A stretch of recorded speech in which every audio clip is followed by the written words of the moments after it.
일입니다. 그래서 오순절 성령 강림에 대해서 말씀을 드리겠습니다. 설교하면서 참 간절히 원하는 것이 있는데 현실에 부딪히는 그런 경우는 흔치 않습니다. 제 마음속에서는 오늘 예배를 통해서 우리 성도님들 한 분 한 분 모두 다 마가 다락방에 허락하셨던 성령의 충만함을 받기를 간절히 원하는데 그렇게 뜨거운 설교를 할 수 있을지 사뭇 걱정됩니다. 그래서 하나님을 더 의지합니다. 하나님께서 엠마오로 가는 두 제자에게 예수님께서 말씀을 풀어주실 때 그들의 마음이 점점 뜨거워졌던 것과 같이 하나님의 말씀을 받을 때 우리 성도님들의 심령이 점점 뜨거워지는 그런 축복이 있기를 간절히 원합니다. 성령 강림 언제 이루어졌냐? 오순절에 이루어졌습니다. 근데 사실 오순절은 성령 강림하시기 그 전부터 유대인들이 지켰던 절기 중에 하나지요.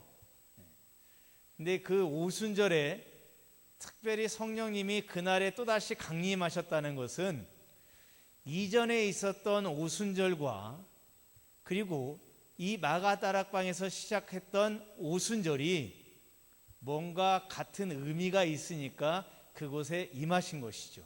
같은 날 임한 거죠.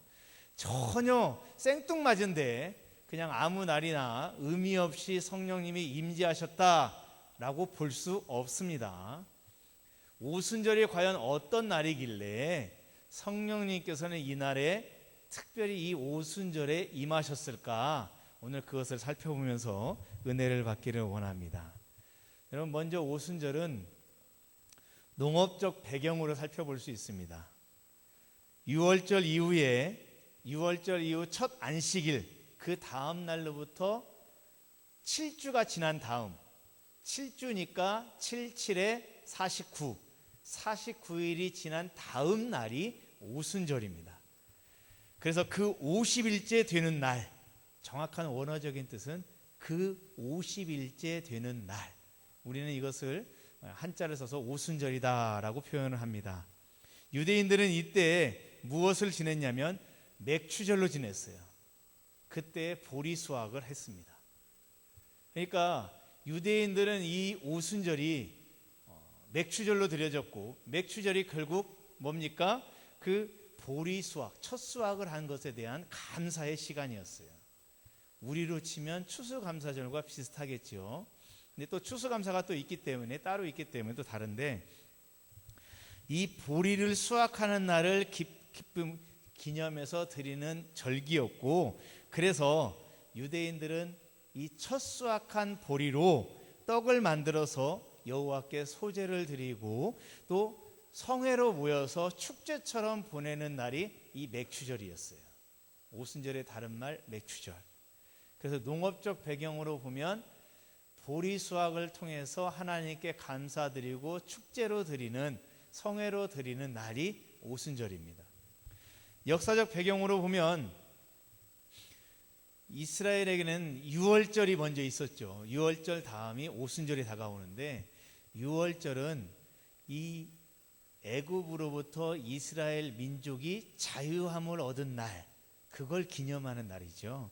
그것을 기념하는 날이고, 그 자유함을 얻은 이스라엘 백성이 그토록 원했던 가나안 땅에 들어가서 첫 열매를 거두는 것, 가나안 땅의 꿈과 젖과 꿀이 흐르는 그 40년 동안 간절히 원했던 그 땅에 들어가 첫 번째 열매를, 첫 열매를 얻은 날을 기념으로 해서 드리는 날이 이 오순절입니다. 그런데 여기에다가 AD 1세기부터는 하나의 의미를 더합니다.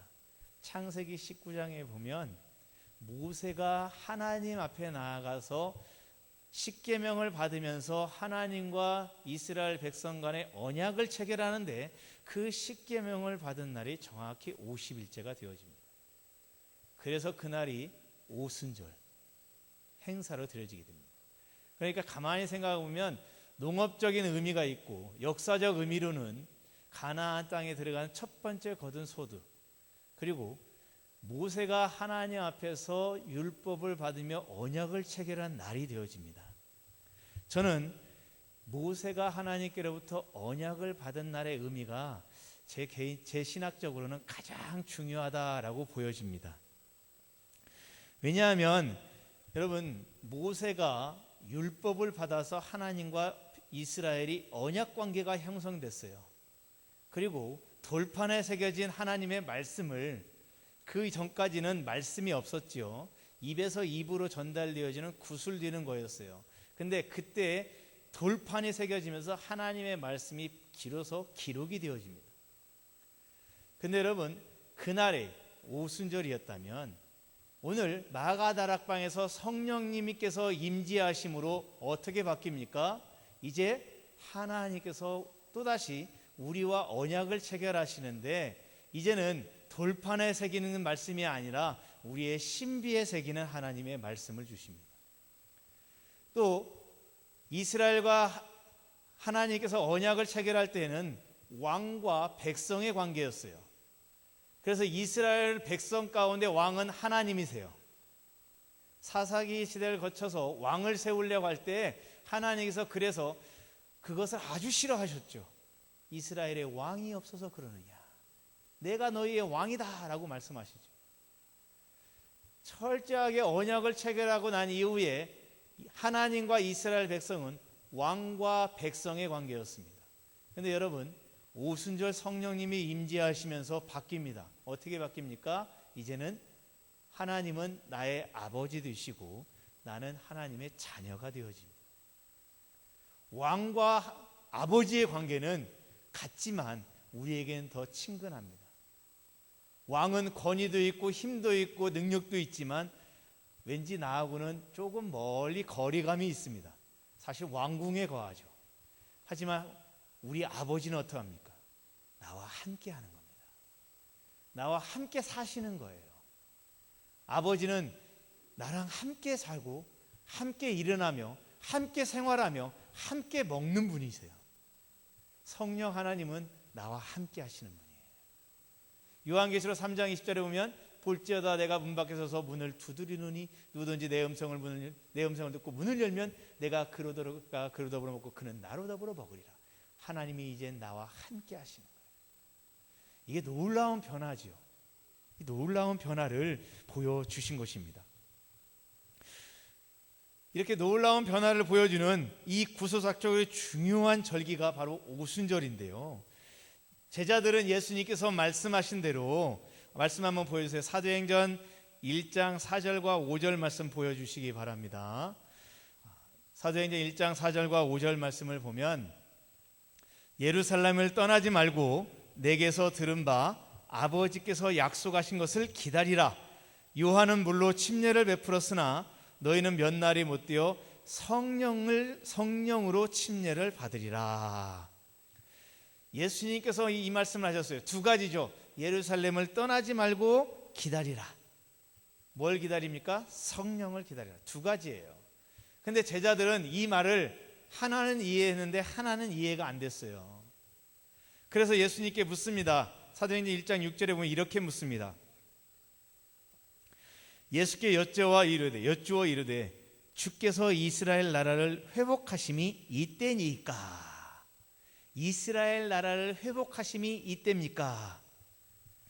이 이스라엘 나라라는 것은 다윗 시대의 그런 이스라엘의 부국강병했던 시대를 말하는 것입니다.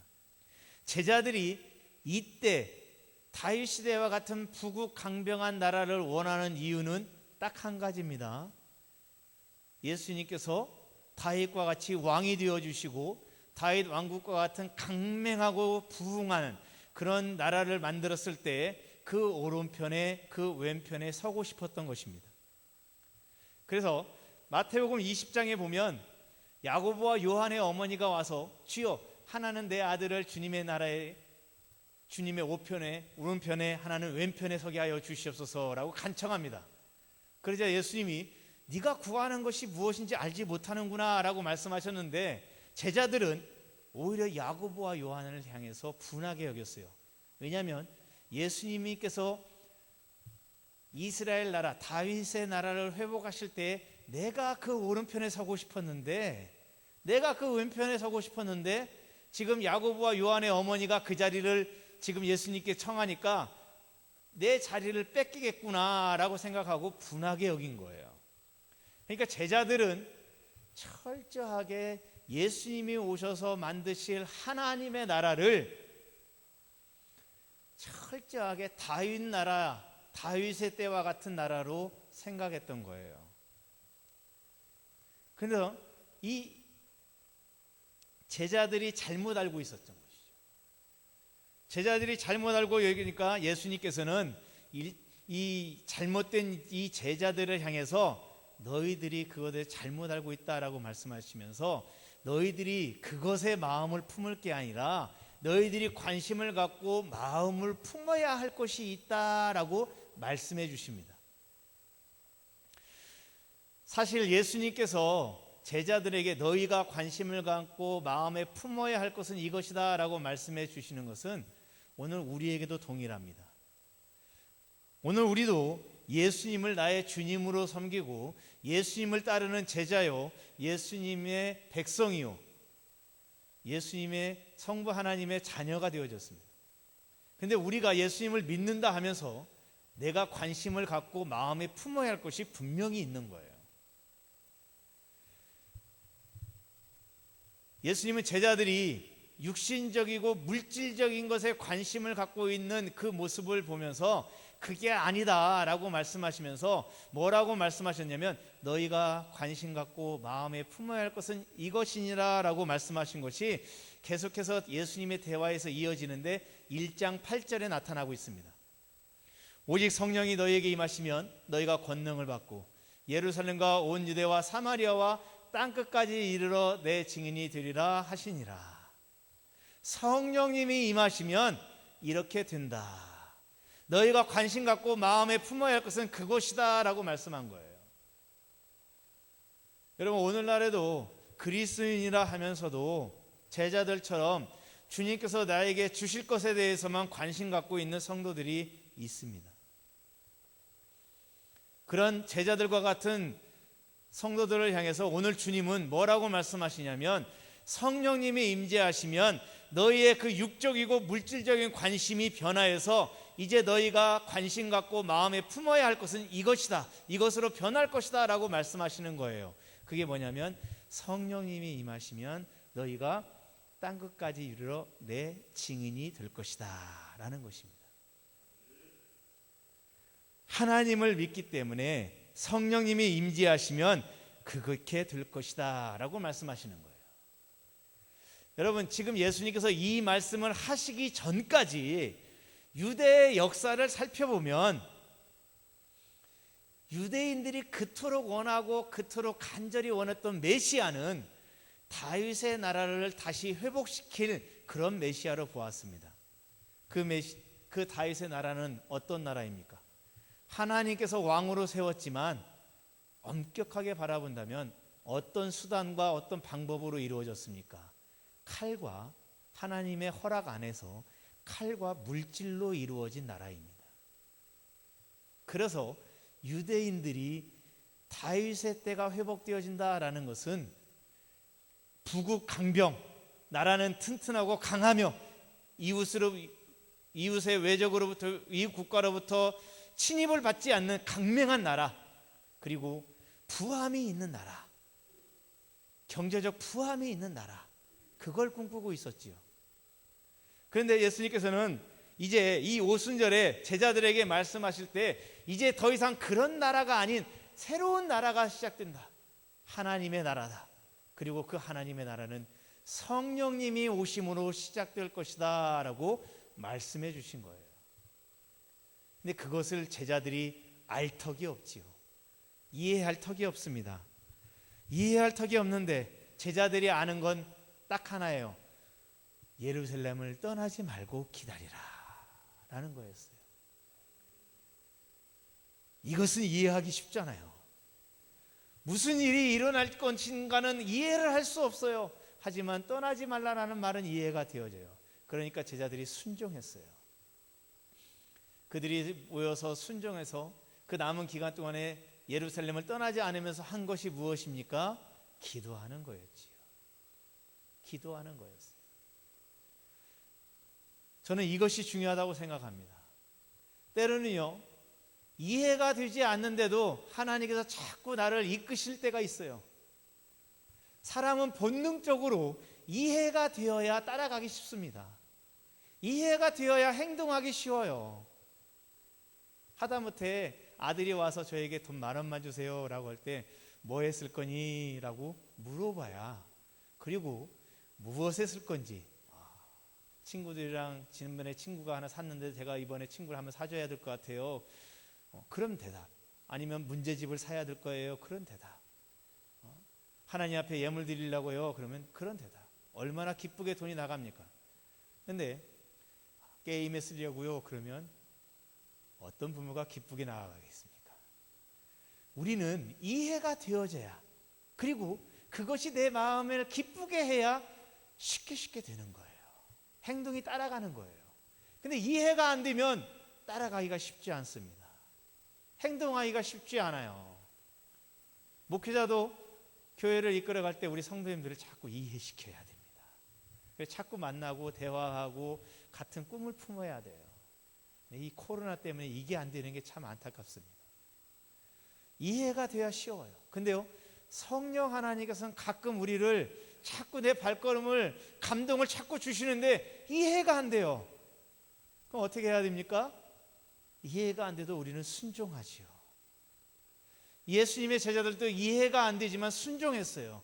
순종했더니 성령님이 임재하셨어요. 성령님이 임재하시니까 모든 것이 이해가 되기 시작했어요. 모든 것을 알게 되어졌어요. 여러분, 저는 이것이 중요하다고 해요. 내가 이해가 안 돼도 순종하는 게 중요합니다. 더 좋은 건 이해되고 순종하는 게 더 좋겠지요. 근데 때때로 이해가 안 돼도 여러분 순종하시기 바랍니다. 제자들이 이해가 안 되는데도 순종한 이유는 무엇이겠습니까? 바로 예수님에 대한 믿음이 있었기 때문입니다. 3년 동안 예수님과 함께 하면서 예수님의 말씀을 들었고, 예수님의 가르침을 들었고, 예수님이 삶이 어떤 건지를 보았어요. 그러니까 이해가 안 되지만 믿음은 가는 거예요. 여러분, 우리가 성령 하나님께서 때로 나를 이해할 수 없는데 자꾸 나를 몰아가시면, 여러분, 우리가 순종해야 할 이유는 하나님은 언제나 선하신 분이라는 거. 하나님은 결코 우리를 벼랑 끝에서 밀지 않으시는 분이시라는 거. 하나님은 우리를 복 주시기를 원하시는 분이시라는 거. 하나님의 말씀을 통해서 내가 배우고 훈련받고 연단받아 왔던 것들, 그것을 통해서 나는 믿으며 나아가는 거예요. 이해가 안 돼도 믿고 나아가는 거예요. 가만히 생각해 보면 오늘날의 교회는 이렇게 성도들이 하나님을 믿고 나아가도록 하나님의 말씀을 가르치고 훈련해야 됩니다. 저는 이것이 제자 훈련이다라고 생각되어져요. 교회는 자꾸 성도님들을 말씀을 가르치고 삶을 훈련시켜야 돼요. 그래서 하나님 앞에 순종하는 사람을 만들어내야 됩니다. 때로는 이해가 안 돼도 순종할 수 있는 그런 믿음의 훈련을 해야만 합니다. 코로나로 참 만날 수 없으니까 훈련이 안 됩니다. 가르침은 할 수 있어요. 근데 여러분, 가르치는 것이 제자 훈련은 아닙니다. 가르치는 것에 몰두하는 제자 훈련은 형식만 있고 필경은 실패하는 제자 훈련이 되고 맙니다. 우리도 코로나가 사라지고 나면 제자 훈련을 할 겁니다. 여러분, 형식적인 제자 훈련이 아닌 진짜 제자 훈련이 되도록 우리 성도님들이 기도해 주시기 바랍니다.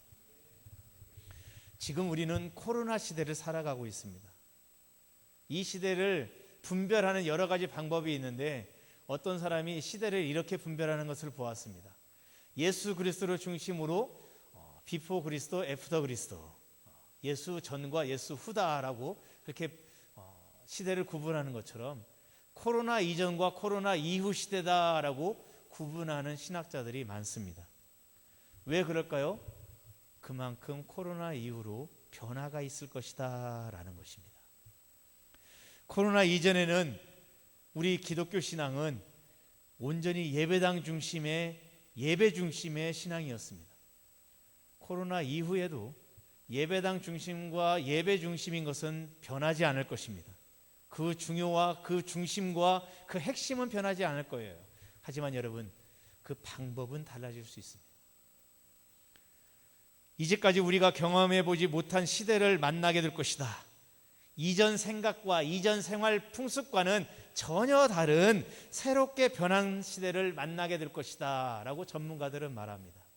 그리고 그 변화된 시대에 도태되지 않으려면 그 변화에 발맞춰 나아가고 교회는 그 변화에 준비되어져야 한다라고 신학자들은 말합니다. 여러분, 그러면 우리가 이 변화되는 코로나로 인해서 변화되는 이 시대를 어떻게 준비하고 어떻게 발맞춰 나아가야 할까요? 분명 변화는 있을 것인데 그 변화가 얼마나 클지, 또 어떤 방향으로 흘러갈지, 어떤 형태로 바뀔지 우리는 아무도 모릅니다. 하지만 그 시대는 지금 진행되고 있고 우리는 그 위기의 순간을 살아가고 있습니다. 여러분, 이때 우리 교회에 필요한 것이 무엇이라고 생각되어집니까?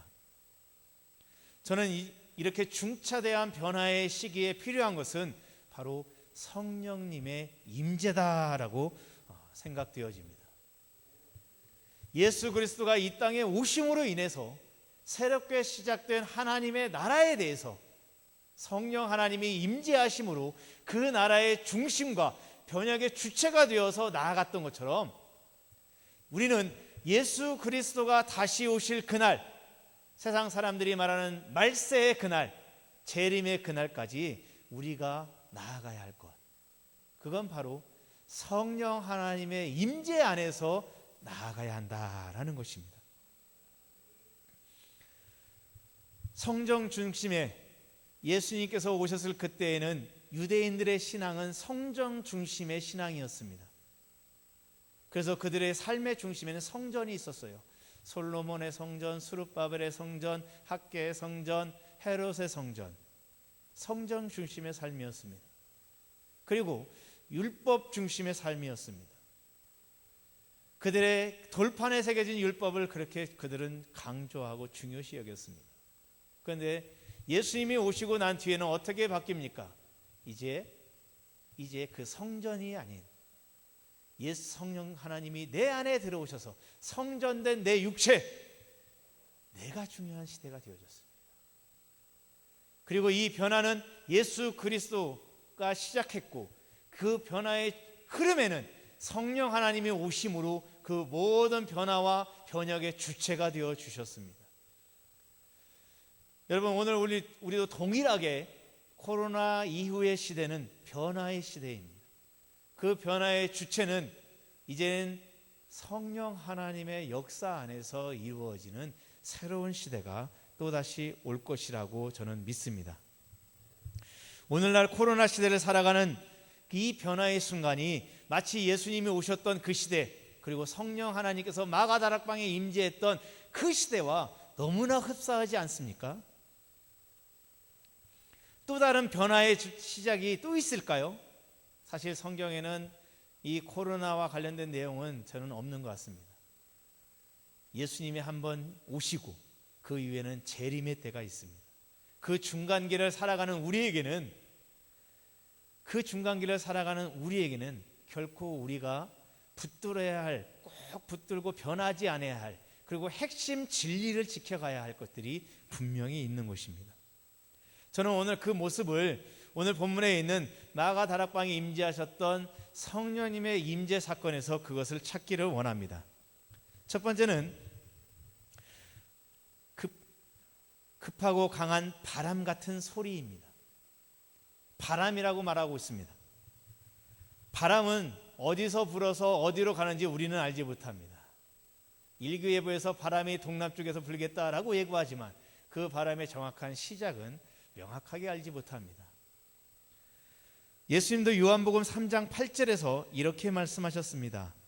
바람이 임으로 불매 내가 그 소리는 들어도 어디서 와서 어디로 가는지 알지 못하나니 성령으로 난 사람도 다 그러하리라. 여기 보니까 성령과 바람을 동일시하고 있습니다. 바람이 어디서 시작되고 어디로 가는지 모른다. 마찬가지로 성령 하나님이 어디에 임재하시고 어떻게 역사하실지 모른다라는 것입니다. 그런데 우리는 예수님은 모른다라고 말씀하셨는데 우리는 알고 있습니다. 어떤 사람이 성령의 충만함을 받습니까? 기도를 많이 하는 사람. 어떤 사람이 성령의 충만함을 받습니까? 하나님 앞에 전적으로 매달리는 사람. 어떤 사람이 성령의 충만함을 받습니까? 매일매일 말씀을 붙들고 사는 사람. 그런 사람이 성령님이 임재하십니다 라고 우리는 알고 있습니다. 근데 내 삶을 보니 나는 기도가 약해요. 나는 새벽 기도에 금요 철야 참석도 못하고 내 삶은 기도 생활 제대로 하지 못하고 또 나는 말씀 온전히 하루 종일 말씀을 좀 붙들고 살아야 되는데 직장 가서 일하죠. 또 직장에서 일하다 늦게 돌아오죠. 피곤한 몸으로 잠자기 바쁘죠. 매일매일 이런 삶을 살고 있으니 나는 말씀도 읽지도 못해요. 나는 온전히 하나님 앞에 나아가서 교회 앞에 가서 충성하고 헌신하고 절제해야 되는데 내가 바빠서 그러지를 못해요. 그러니 나는 성령 충만 받기 어렵다라고 생각을 하고 있습니다. 그런데 여러분, 성령님의 임재하심은요 오늘 바람과 같다라고 말했습니다. 뭐라고 말합니까? 바람이 어디서 부는지 어디로 부는지 알지 못하는 것처럼 성령님이 임재하실 것이다 라고 말씀하셨습니다. 그 말씀은 성령님이 누구에게 임재할지 모른다는 것이에요. 나는 기도 생활 많이 못하니까, 나는 말씀 생활 많이 못하니까 나는 성령 충만 받기는 틀렸어, 이런 생각이 잘못됐다는 것입니다. 성령 하나님은 하나님의 주권적 역사 안에서 부족하지만 임할 수 있다는 거예요. 내가 기도 시간이 부족하다고 내 스스로 느끼고 있지만 임할 수 있다는 거예요. 내가 말씀 생활이 좀 부족하다고 스스로 느끼고 내 신앙이 너무 약해라고 생각하지만 임할 수 있다는 거예요. 나는 너무 어려워, 하지만 임할 수 있다는 거예요. 나는 이미 나이가 많아서 이 사회적으로 은퇴하고 이제 원로격인데 그래도 임할 수 있다는 거예요.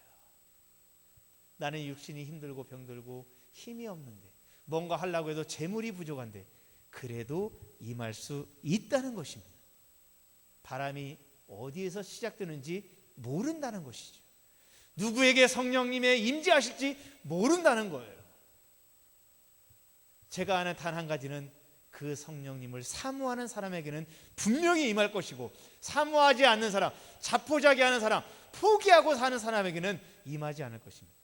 비록 부족해도, 내 삶이 기도가 부족하고 말씀이 부족해도 성령 하나님을 사모하는 그 성도에게는 분명히 임하실 것입니다. 그리고 그 성령 하나님이 어디로 가는지, 바람이 어디로 부는지, 그 성령 하나님께서 어떤 사역을 맡기시는지 그걸 몰라요.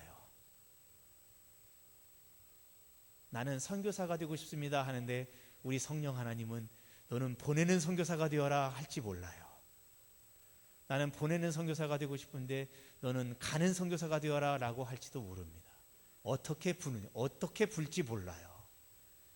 온전히 그 모든 건 하나님의 주권 속에 있는 것입니다. 여러분, 이것을 인정하세요. 내 스스로 기도가 부족하다고, 말씀이 부족하다고 포기하지 마세요. 하나님을 향한 성령님의 사모하심을 품고 있으면 바람이 어디서 시작되는지 모르지만 성령 하나님이 임재할 수 있어요. 또 뭐라고 말합니까? 불의 혀같이, 성령님은 불의 혀같이 각 사람에게 임재합니다. 여러분, 불의 혀처럼, 구약 성경에도 하나님은 불 가운데 임재하시는 분이셨어요.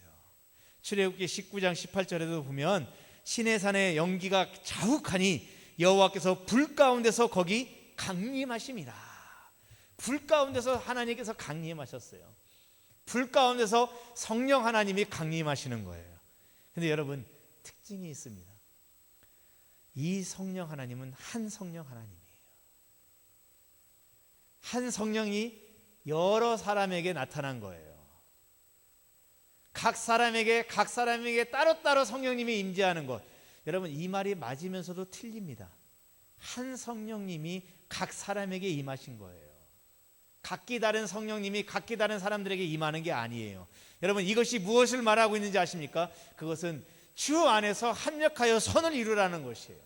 한 하나님 안에서 같은 은혜를 받았고 각자 다른 은사를 받았으니 각자 다른 은사는 은사의 권력, 서열 순위가 정해지는 것이 아니라 하나님 앞에서 서로 돌아보아 합력하여 선을 이루는, 그래서 온전한 주 안에서 한 공동체를 이루는 것이 되어져야 합니다. 가끔 보면 성령님의 은사가 면류관이 되는 사람이 있어요. 그러다 보면 너만 은혜 받았냐? 나도 은혜 받았다. 분열이 일어납니다. 여러분, 그건 올바르지 않습니다. 한 성령 안에서 우리가 각각 은사대로 받았다면 우리가 주 안에서 합력하여 선을 이루어 주님의 공동체를 이루어 가야 됩니다. 코로나 이후의 새 시대, 주 안에서 합력하여 선을 이루는 그런 교회 공동체가 살아남을 것입니다. 다투고 분열하고 은혜가 있고 뜨거움은 있지만 다투고 분열한다면 그 교회는 살아남을 수 없습니다. 우리 새소망 공동체가 나아가야 할 것, 한 성령 안에서 합력하여 선을 이루듯 우리가 하나의 공동체가 되어져 가기를 소망하고 기도하시기 바랍니다. 세 번째는 다른 언어입니다. 이 말의 원뜻은 other language, 다른 나라 언어입니다. 가끔 하나님을 향한 신령한 기도, 그것은 오늘 본문에 해당되는 게 아니에요. 오늘 본문에서는 other language예요. 다른 나라 언어예요. 쉽게 말하면 나는 에티오피아에 간 적이 없는데 갑자기 에티오피아 말이 나오는 거예요. 나는 전혀 저 에돔 언어를 배운 적도 없고 들은 적도 없는데 갑자기 에돔의 언어가 나오는 거예요. 이게 other language입니다. 나는 영어를 한 번도 배운 적이 없는데 영어가 나온 경우예요. 그런데 내가 영어를 중고등학교 공부했는데 말을 못하다가 성령님 받아서 갑자기 영어를 말하게 됐다. 물론 있을 수 있어요. 하지만 오늘 본문에 나온 다른 언어, 다른 방언, 그것은 해당하지 않아요. 왜냐하면 새로운 언어이기 때문에. 한 번도 배워본 적이 없어야 돼요. 한 번도 내가 배워본 적이 없는 다른 나라 언어를 말한 게 오늘 본문의 다른 언어입니다. 그런데 여러분, 이 다른 언어가 막 말을 하는데 다른 나라 말하잖아요. 우리가 하나님께 하는 그 신령한 언어는 다른 사람이 들어도 이해가 안 돼요. 그죠? 그래서 방언 통역의 은사가 있어야 돼요. 하지만 여러분, 오늘 본문에 나와 있는 이 다른 언어, other language는 내가 에티오피아 사람이면 이해할 수 있어요. 그죠? 다른 나라 언어이니까 내 나라 언어로 말하고 있잖아요. 그러니까 나는 알아들을 수 있는 거예요. 자, 그들이 알아들어 보니까 이들이 성령의 충만함을 받고 다른 언어를 말하는데, 다른 언어로 말하는데 그러면 과연 무엇을 말했을까요? 성령님이 임재하셔서 각기 다른 나라 언어로 말하기 시작했는데 각기 다른 나라 언어로 무엇을 말했을까요? 여러분, 이게 중요합니다. 저는 이 말씀을 보면서 많은 성도님들이 다른 언어에 집중하는 걸 보았어요. 여러분, 사실 다른 언어가 집중되는 게 아니에요. 그들이 다른 언어로 무엇을 말했느냐가 더 중요한 거예요. 다른 언어 말하는 건 아무 중요한 게 아니에요. 다른 언어로 무엇을 말했느냐가 중요한 거예요. 근데 성경은 다른 언어로 무엇을 말했는지 성경은 말해주고 있어요. 사도행전 2장 11절, 우리가 읽지 않았지만 2장 11절 한번 보시기 바랍니다. 그레데인들과 아라비아 사람들이라 우리가 다 우리의 각 언어로 하나님의 큰 일을 말함을 듣는도다. 여기 분명 말하고 있죠. 하나님의 큰 일을 우리나라 각 언어로 내가 듣고 있구나라고 고백하고 있어요. 하나님의 큰 일을 말하고 있다는 거예요. 성령의 충만함을 받고 그 120명의 제자들이 각기 다른 나라 언어로 말하기 시작했는데 그들이 말하는 것은 무엇이냐고요? 하나님의 큰 일을 얘기하고 있다는 거예요. 자, 그러면 여러분, 하나님의 큰 일이 무엇입니까? 바로 그리스도의 십자가와 부활입니다. 그리스도의 십자가와 부활을 전한 거예요. 그리고 그리스도의 십자가와 부활을 전하는 그 대표격으로 120명의 제자들 중에서 사도 베드로가 택함 받아서 사도 베드로가 단상에 설교하니까 어떻게 됩니까? 십자가와 부활을 설교하니까 5,000명이 회개하고 돌아오고 3,000명이 회개하고 돌아오고 놀라운 열매를 맺은 거예요. 여러분, 십자가와 부활을 전한 것이에요. 여러분, 사실 어떤 사람이 성령의 충만함을 입으면, 성령 충만을 받게 되면 표징이 드러나요. 보편적으로 많이 말하는 게 어떤 표징입니까? 첫 번째는 뜨거워졌다. 두 번째는 육신의 치료가 이루어졌다. 병듦의 치료가 이루어졌다. 뜨거운 기운이 싹 가더니 나의 병의 기운을 싹 말려버렸다. 태워버렸다. 또 세 번째는 뭐라고 말합니까? 갑자기 방언이 터졌다라고 말합니다. 근데 여러분, 오늘 성경에 등장한 성령님의 최초로 강력하게 임재하신 이 사건에서 성령님이 임재하셨을 때 사람에게 나타난 반응은 무엇입니까? 하나입니다. other language로 그리스도의 십자가와 부활을 전하는 사람이 된 것입니다. 병치료가 아니에요. 뜨거운 것을, 불길 같은 뜨거움을 체험한 게 아니에요.